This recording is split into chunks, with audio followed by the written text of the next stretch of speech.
Tripura medical college তার কৃতিত্বের কারণে উত্তর পূর্বাঞ্চলে বিশেষ স্থানে পৌঁছেছে বললেন মুখ্যমন্ত্রী ডাক্তার মানিক সাহা। আজ ত্রিপুরা মেডিকেল কলেজ হাসপাতাল চত্বরে বৃক্ষরোপণ ও রক্তদান শিবিরের উদ্বোধন করে একথা বলেন তিনি। অনুষ্ঠানে হাঁটু প্রতিস্থাপনকারীদের চলন সামগ্রী এবং 14 বছরের নিচে যাদের চোখ অপারেশন হয়েছে তাদের হাতে চশমা তুলে দেন তিনি।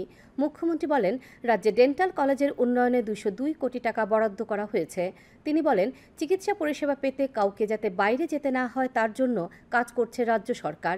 অনুষ্ঠানে ত্রিপুরা মেডিকেল কলেজ হাসপাতালের chief executive officer Swapan Saha, সোসাইটির চেয়ারপারসন ডাক্তার পি রায় প্রমুখ বক্তব্য রাখেন। কয়েক ডিকেড ধরে এমন একটা অবস্থা করেছে যে নজরে দেওয়া হয়নি যে স্বাস্থ্য ব্যবস্থাকে ঢেলে সাজানো দরকার, করার জন্য করা, আর কিছু না।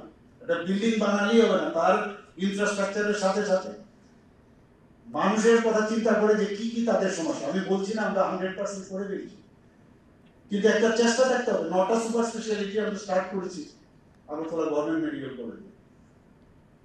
250 কোটি টাকা খরচ করে আমরা সুপার স্পেশালিটি লক করেছি।